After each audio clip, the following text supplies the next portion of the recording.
അടുത്തതായി member ട്രാൻസാക്ഷനിലെ sub ഹെഡായ compulsory savings ആണ് enter ചെയ്യേണ്ടത്. അതിനായി കമ്പൽസറി സേവിങ്സ് എന്ന ഹെഡ് സെലക്ട് ചെയ്യുക. വരുന്ന പേജിൽ മെമ്പർ, ടുഡേ, ടോട്ടൽ എന്നീ ഓപ്ഷൻസുകൾ കാണുവാനായിട്ട് സാധിക്കും. അതായത് ഗ്രൂപ്പ് അംഗങ്ങളുടെ പേരും ആഴ്ചയിൽ അവർ നിക്ഷേപിച്ച സമ്പാദ്യ തുക എൻ്റർ ചെയ്യേണ്ട കോളവും ടോട്ടൽ തുകയും. ഇത്രയുമാണ് ഇവിടെ കാണാനായിട്ട് സാധിക്കുന്നത്. ഇവിടെ ഓരോ അംഗത്തിൻ്റെയും നേർക്ക് 100 എന്നുള്ള ഫിഗറാണ് കാണുവാനായിട്ട് സാധിക്കുന്നത്. അതായത് SHGയുടെ പ്രൊഫൈൽ ചെയ്ത സമയത്ത് കമ്പൽസറി സേവിങ്സ് എത്രയാണോ നമ്മൾ എൻ്റർ ചെയ്യുന്നത് ആ എമൗണ്ട് ആയിരിക്കും സിസ്റ്റം ജനറേറ്റ് ആയിട്ട് ഓരോ അംഗത്തിൻ്റെ നേർക്കും കാണിക്കുന്നത്. വേറൊരു ഗ്രൂപ്പ് നമ്മൾ എടുക്കുകയാണെങ്കിൽ ചിലപ്പോൾ 50 എന്നുള്ളൊരു ഫിഗറായിരിക്കും അവിടെ കാണാനായിട്ട് സാധിക്കുന്നത്. SHGയിൽ എങ്ങനെയാണോ നമ്മൾ പ്രൊഫൈൽ ചെയ്യാൻ സമയം കമ്പൽസറി സേവിങ്സ് എൻ്റർ ചെയ്യുന്നത് അതേ ബേസിസിലായിരിക്കും പിന്നീടുള്ള ട്രാൻസാക്ഷനിലും സിസ്റ്റം ജനറേറ്റ് ആയിട്ട് കാണിക്കുന്നത്. എന്നിരുന്നാൽ പോലും നമുക്കിവിടെ ഫിഗറുകൾ ചേഞ്ച് ചെയ്യാൻ സാധിക്കുന്നതാണ്. ടോട്ടൽ എമൗണ്ട് എന്ന ഓപ്ഷൻ നേർക്ക് കിടക്കുന്ന ഫിഗറുകൾ എന്ന് പറയുമ്പോൾ കട്ട് ഓഫ് ചെയ്ത സമയത്ത് നാളിതുവരെയുള്ള അവരുടെ സമ്പാദ്യ തുകയാണ് ടോട്ടലായിട്ട് നമുക്കിവിടെ കാണാനായിട്ട് കഴിയുന്നത്. ഈ ധന്യ എന്ന് പറയുന്ന വ്യക്തി ആദ്യത്തെ ആഴ്ച 200 രൂപയാണ് അടച്ചതെങ്കിൽ അവർക്ക് 200 എന്നുള്ള എമൗണ്ട് നമുക്കിവിടെ ചേഞ്ച് ചെയ്ത് കൊടുക്കാവുന്നതാണ്.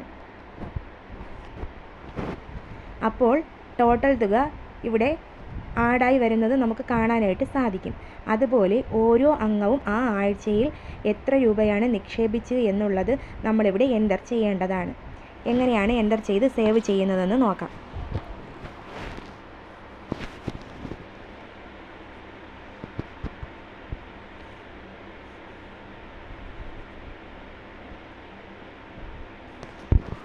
₹100 നിക്ഷേപിച്ചവരുടെ കോളത്തിൽ പ്രത്യേകിച്ച് എൻ്റർ ചെയ്യേണ്ടതായിട്ടില്ല. കാരണം സിസ്റ്റം ജനറേറ്റ് ആയിട്ട് 100 കിടക്കുന്നത്.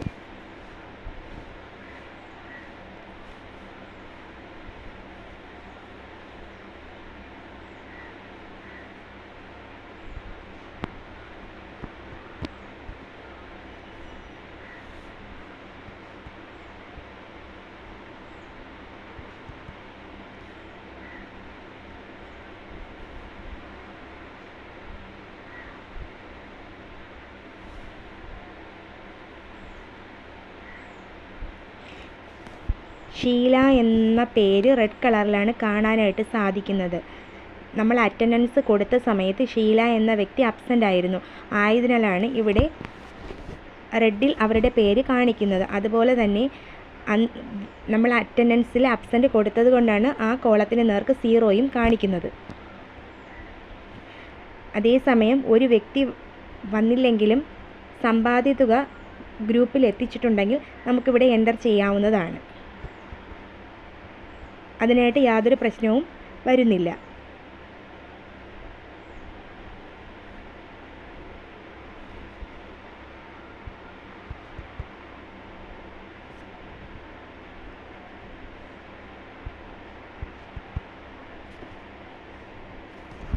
ഇപ്പോൾ ഈ ഗ്രൂപ്പിൽ ഓരോരുത്തരും ആ ആഴ്ചയിൽ നിക്ഷേപിച്ച സമ്പാദ്യ തുക എൻ്റർ ചെയ്തു. തുടർന്ന്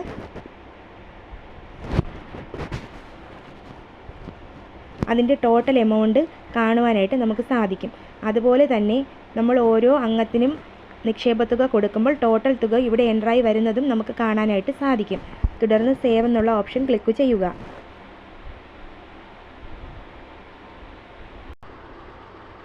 അടുത്തതായി മെമ്പർ ട്രാൻസാക്ഷനിലെ സബ് ഹെഡായ ലോൺ റീപേയ്മെൻ്റ് ആണ് എൻ്റർ ചെയ്യേണ്ടത്. അതിനായി ലോൺ റീപേയ്മെൻറ്റ് എന്ന ഹെഡ് സെലക്ട് ചെയ്യുക.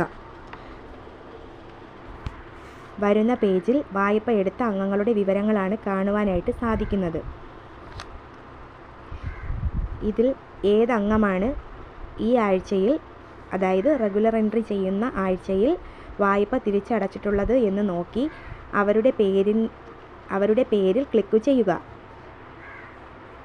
ഇവിടെ ഉദാഹരണമായി ലത എന്ന വ്യക്തിയെ നമുക്ക് സെലക്ട് ചെയ്യാം. അതിനായി അവരുടെ പേരിൽ ക്ലിക്ക് ചെയ്യുക. തുടർന്ന് അവരുടെ ഡീറ്റെയിൽസ് നമുക്ക് കാണുവാനായിട്ട് സാധിക്കും. അവിടെ 3 ഡോട്ട് എന്നുള്ള ഒരു ഓപ്ഷൻ കാണുവാനായിട്ട് സാധിക്കും. അതിൽ ക്ലിക്ക് ചെയ്യുക. തുടർന്ന് മേക്ക് പേയ്മെൻറ്റ് ഓപ്ഷൻ സെലക്ട് ചെയ്യുക. വരുന്ന പേജിൽ എമൗണ്ടും മോഡ് ഓഫ് റെസിപ്റ്റും കാണുവാനായിട്ട് സാധിക്കും. എമൗണ്ട് എന്നാൽ ആ ആഴ്ച ലത എന്ന വ്യക്തി തിരിച്ചടച്ച വായ്പാ തുക എത്രയാണ് പലിശ സഹിതം, അതവിടെ എൻ്റർ ചെയ്യുക.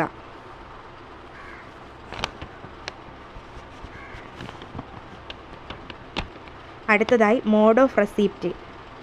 മോഡ് ഓഫ് റെസിപ്റ്റ് എന്നാൽ മോഡ് ഓഫ് റെസിപ്റ്റ് സെലക്ട് ചെയ്യുമ്പോൾ ക്യാഷ്, ബാങ്ക്, ഓൺലൈൻ എന്നീ ഓപ്ഷൻസുകൾ കാണുവാനായിട്ട് സാധിക്കും.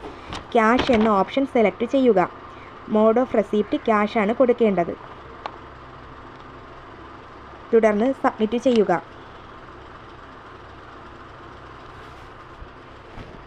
തുടർന്ന് ബാക്ക് കൊടുക്കുക. ഇതുപോലെ ഈ ആഴ്ചയിൽ, അതായത് റെഗുലർ എൻട്രി ചെയ്യുന്ന ആഴ്ചയിൽ വേറെ ഏതെങ്കിലും വ്യക്തികൾ ലോൺ റീപേയ്മെൻറ്റ് ചെയ്തിട്ടുണ്ടെങ്കിൽ അവ ഇതുപോലെ ആ വ്യക്തിയുടെ പേരിൽ ക്ലിക്ക് ചെയ്ത്